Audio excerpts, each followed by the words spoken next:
In this edition, we'll look at a seminal moment when Wall Street and Washington stacked the deck against the rest of us.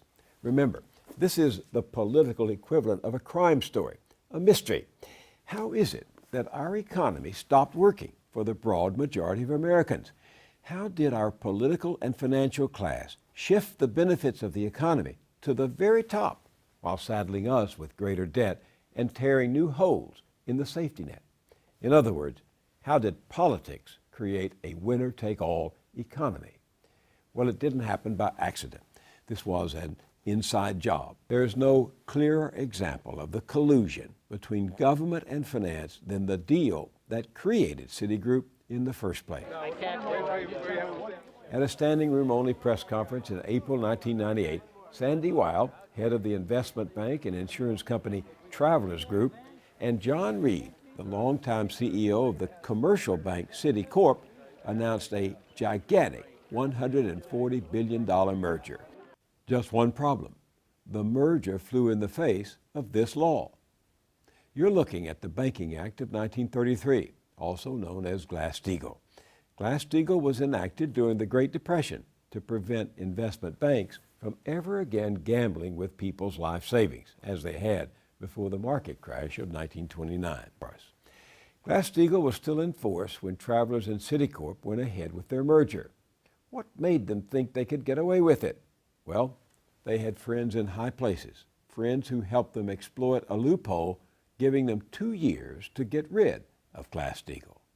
Among those friends, the laissez-faire libertarian chairman of the Federal Reserve, Alan Greenspan, the right-wing Republican senator from Texas, Phil Gramm, who once called Wall Street a holy place and later would become a high priest at the global banking giant UBS.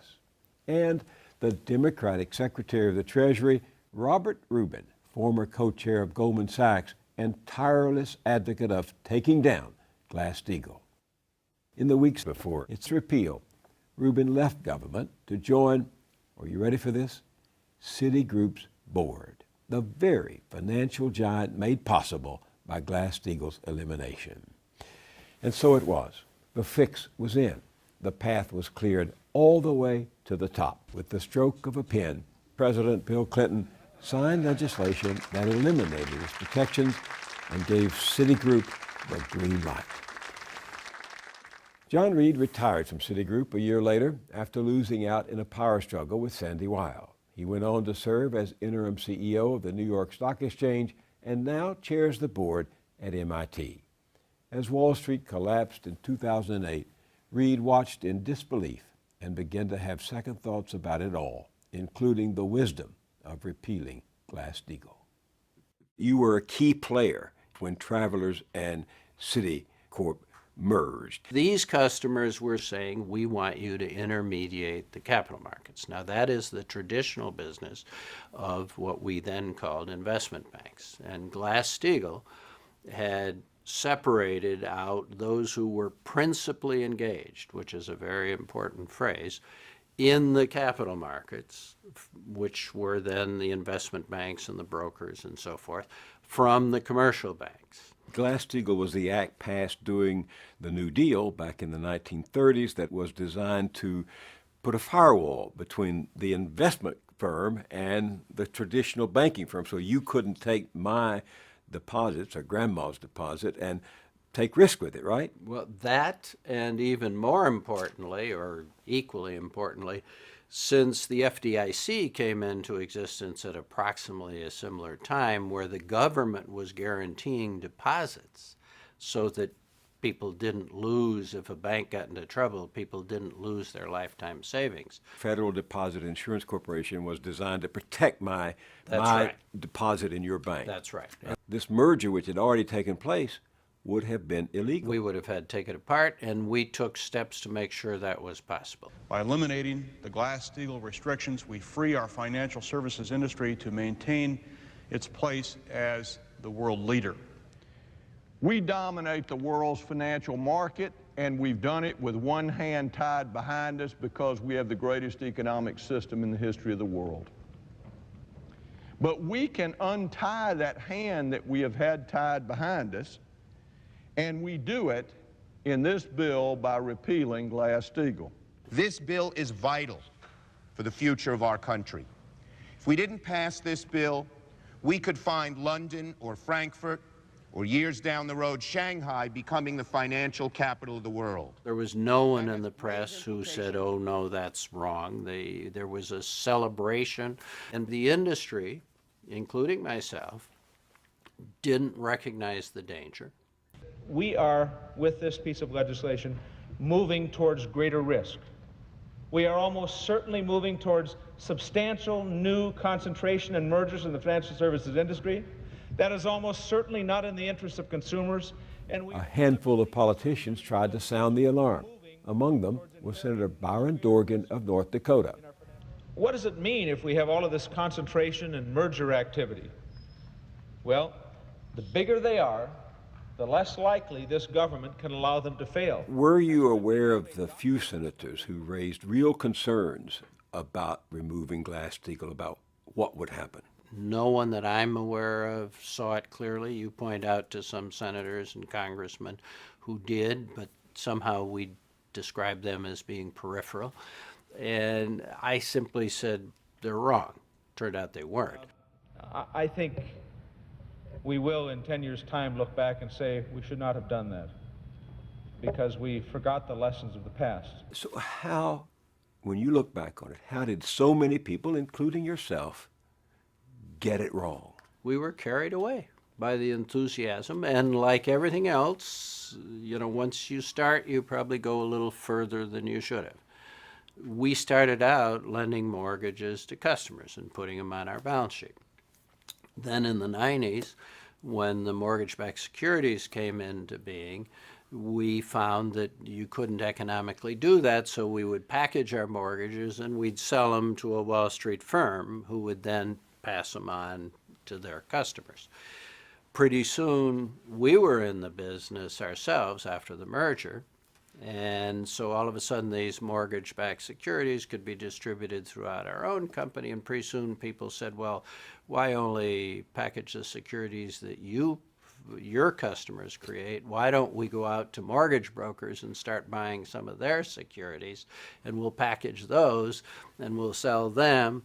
And then I was retired at the time, but you read in the press, and you may even have seen on television, no doc and low doc. Now, no doc, low doc means no documentation or low documentation. Low meaning less than the regulators would require of you.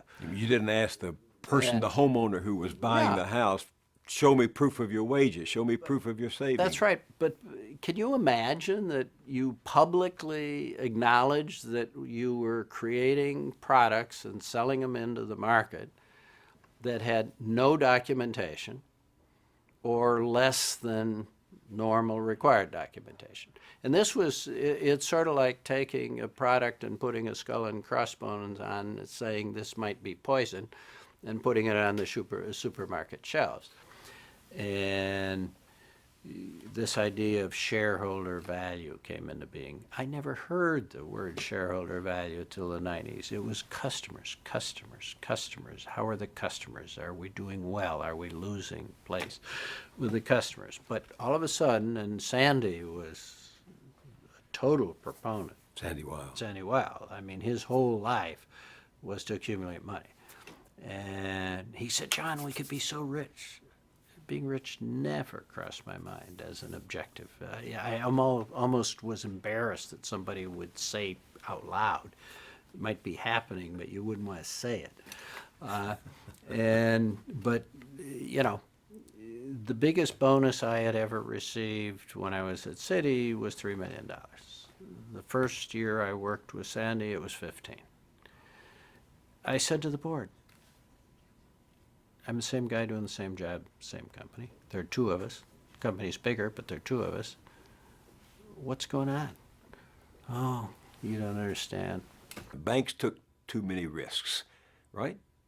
Yes, they did. But there are worse things, but they certainly What were the did. worst things? Well, they originated and sold into the marketplace things that should never have been originated. Derivatives, unregulated Well, derivatives? it was the excess mortgages, the no doc, low doc mortgages, And then the derivatives were a byproduct. Once you had those, then you could chop them up and so forth. And of course, they had changed their mindset. They were in the business to make money, period. How hard was it for you to go before Congress in 2010 and say, I was wrong, I made a mistake? In fact, you said we created a monster. No, look, you don't like saying this. The hard part probably preceded my testimony by 2 or 3 years, where I came to recognize and feel, and I still feel bad.